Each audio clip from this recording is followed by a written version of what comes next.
ಲೋಕಸಭೆ election 2024 ವಾರಣಾಸಿಯಿಂದ ಪ್ರಧಾನಿ ಮೋದಿ ನಾಮಪತ್ರ ಸಲ್ಲಿಕೆ, ಹ್ಯಾಟ್ರಿಕ್ ಗೆಲುವಿನ ನಿರೀಕ್ಷೆ. ವಾರಣಾಸಿ 2024 ಲೋಕಸಭೆ ಚುನಾವಣೆಗೆ ಉತ್ತರ ಪ್ರದೇಶದ ವಾರಣಾಸಿ ಲೋಕಸಭಾ ಕ್ಷೇತ್ರದಿಂದ ಪ್ರಧಾನಿ ನರೇಂದ್ರ ಮೋದಿ ಅವರು ಮಂಗಳವಾರ ನಾಮಪತ್ರ ಸಲ್ಲಿಸಿದ್ದಾರೆ. ಮೂರನೇ ಅವಧಿಗೆ ದಾಖಲೆಯ ಅಂತರದಿಂದ ಗೆಲುವಿನ ಉತ್ಸಾಹ ಮತ್ತು ನಿರೀಕ್ಷೆಯಲ್ಲಿದ್ದಾರೆ.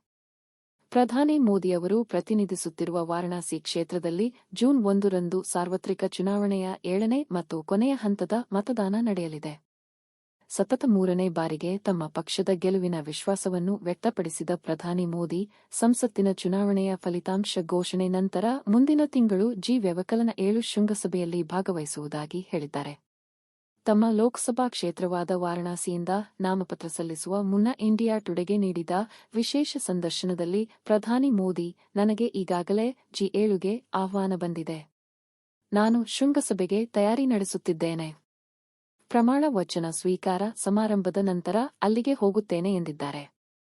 ನಾಮಪತ್ರ ಸಲ್ಲಿಕೆಗೂ ಮುನ್ನ ಪ್ರಧಾನಿ ಮೋದಿ ಗಂಗಾ ನದಿಯ ದಶಾಶ್ವಮೇಧ ಘಾಟ್ನಲ್ಲಿ ಪ್ರಾರ್ಥನೆ ಸಲ್ಲಿಸಿದರು. ನಮೋ ಘಾಟ್ಗೆ ಕ್ರೂಸ್ ಹತ್ತುವ ಮುನ್ನ ಸ್ನಾನ ಮಾಡಿದರು. ಇಂದು ಗಂಗಾ ಸಪ್ತಮಿಯ ಶುಭ ದಿನವಾಗಿದ್ದು ಘಾಟ್ನಲ್ಲಿ ಗಂಗಾ ಆರತಿ ಮಾಡಿದರು. ಕಾಲಭೈರವ ದೇವಸ್ಥಾನದಲ್ಲಿ ಪ್ರಾರ್ಥನೆ ಸಲ್ಲಿಸಿದರು.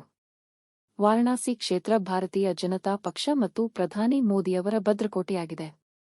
ಅವರು 2014 ಮತ್ತು 2019 ಲೋಕಸಭೆ ಚುನಾವಣೆಯಲ್ಲಿ 2 ಬಾರಿ ಗೆದ್ದಿದ್ದರು. ವಾರಣಾಸಿಯಲ್ಲಿ ಪ್ರಧಾನಿ ಮೋದಿ ವಿರುದ್ಧ ಉತ್ತರ ಪ್ರದೇಶ ಕಾಂಗ್ರೆಸ್ ಮುಖ್ಯಸ್ಥ ಅಜಯ್ ರೈ ಅವರನ್ನು ಕಾಂಗ್ರೆಸ್ ಕಣಕ್ಕಿಳಿಸಿದೆ. ಲೋಕಸಭೆಯಲ್ಲಿ ಅಜಯ್ ರೈ ಅವರು ಪ್ರಧಾನಿ ಮೋದಿ ಅವರನ್ನು ಎದುರಿಸುತ್ತಿರುವುದು ಇದು 3ನೇ ಬಾರಿ. 2019 ಲೋಕಸಭಾ ಚುನಾವಣೆಯಲ್ಲಿ ಪಿಎಂ ಮೋದಿ ಅವರು 6,74,664ಕ್ಕೂ ಹೆಚ್ಚು ಮತಗಳೊಂದಿಗೆ ಗೆದ್ದಿದ್ದರು. 63.6% ಮತಗಳನ್ನು ಗಳಿಸಿದ್ದರು. 2014ರಲ್ಲಿ ಪ್ರಧಾನಿ ಮೋದಿ ಗುಜರಾತ್ನ ವಡೋದರ ಮತ್ತು ಉತ್ತರ ಪ್ರದೇಶದ ವಾರಣಾಸಿಯಿಂದ 2 ಲೋಕಸಭಾ ಸ್ಥಾನಗಳಿಗೆ ಸ್ಪರ್ಧಿಸಿದ್ದರು.